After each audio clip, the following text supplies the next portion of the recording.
खासकर आज हम जिसको प्रचार ऐसा कहते हैं, प्रचार माध्यम बहुत है और संघ के विषय में पक्ष में विपक्ष में और ज्यादातर विपक्ष में जो धुआंधार प्रचार चलता है, इसके कारण कई लोगों का मन विचलित हो जाता है। अब ये नहीं सोचते कि भाई 75 साल से हमारा काम चल रहा, जो कार्य में वृद्धि हुई है ये क्या times of India, Hindustan times, Indian express के आशीर्वाद के कारण हुई है, समाचार पत्रों के आशीर्वाद के कारण हुई है।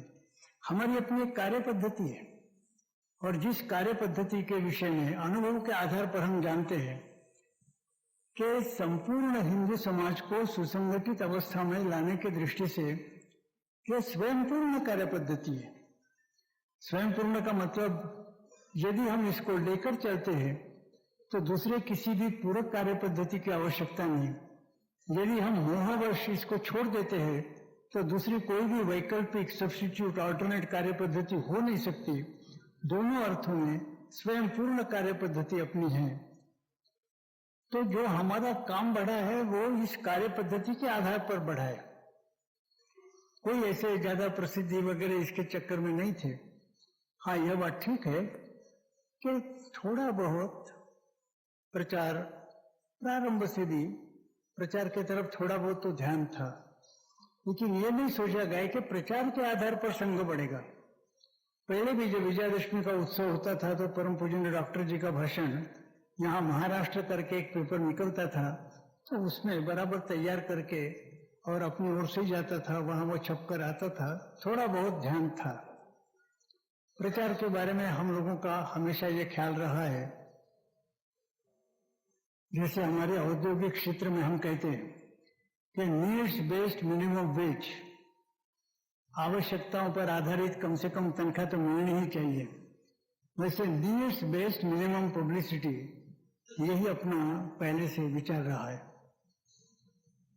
किंतु प्रचार के आधार पर काम होगा ये हमने कभी सोचा नहीं। थोड़ा बहुत मुझे स्मरण होता है कि जिस समय पहले चुनाव के बाद,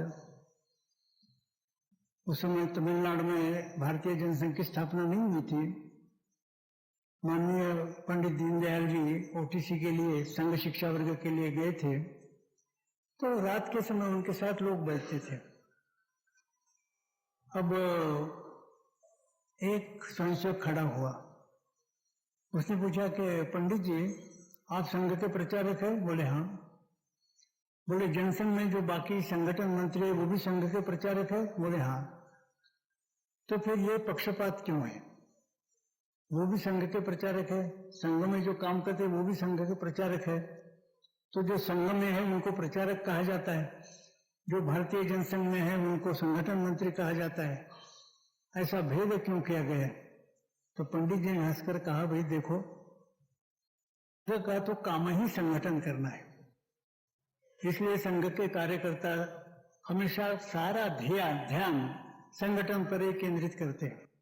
उनको थोड़ा रिमाइंड करने के लिए तो वे संगठन ही करना, लेकिन थोड़ा बहुत प्रचार की तरफ भी ध्यान होना चाहिए। तो उनको रिमाइंड करने के लिए वहां प्रचारक शब्द का उपयोग किया गया।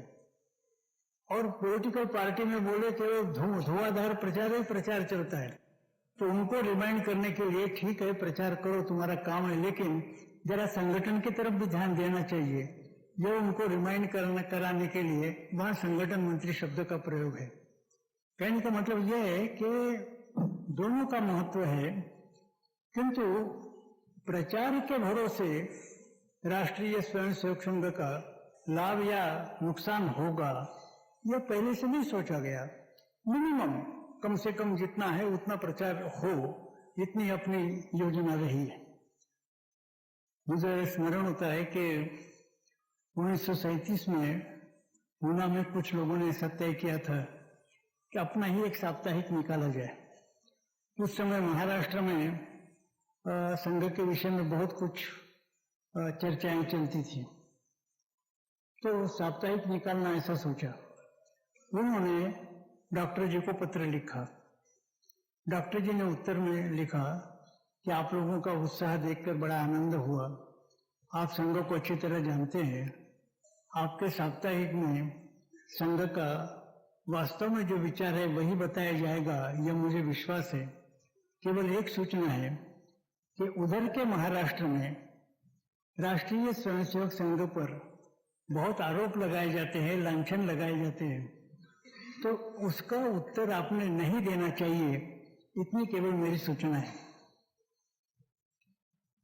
माननीय काशीनाथ पंत लिमये जो बाद में प्रांत संघचालक बने, उन्होंने क्या किया था कि संघ के खिलाफ जो बोला गया उसके प्रेस की कटिंग्स डॉक्टर जी के पास भेजे।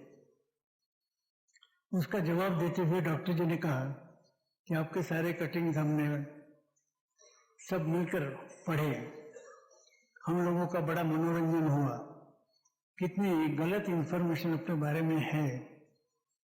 एक ही बात है कि इसके कारण आपने चिंता करने की आवश्यकता नहीं और इनका जवाब भी देने की आवश्यकता नहीं। सारा अपना ध्यान केवल शाखा पर ही केंद्रित कीजिए। शाखा का काम बढ़ना, यही इन सब बातों का उत्तर है, ऐसा काशीनाथ पंत लिमये को और अपने डॉक्टर जी ने लिखा था।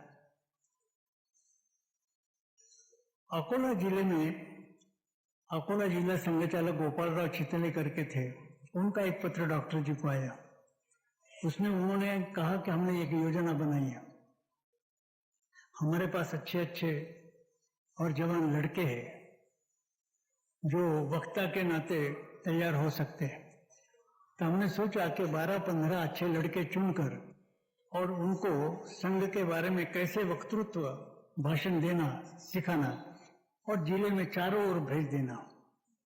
तो डॉक्टर जी ने कहा कि आप ऐसा मत कीजिए, इससे तो संघ काम बढ़ने वाला नहीं, उल्टा होगा कि प्रत्यक्ष फील्ड में काम न करते हुए ये वक्तृत्व के कारण जो चारों ओर घूमेंगे उनका अहंकार मात्र बढ़ेगा और बाद में वो काम के लिए भी निरुपयोगी हो जाएंगे। तो ऐसा मत कीजिए, उनको काम में लगाइए। तो हर समय यह सावधानी रखिएगा कि प्रचार के विषय में सेंस ऑफ प्रोपोर्शन उसका कुछ ऐसा रखना, पहले से यह सोचा गया है। अभी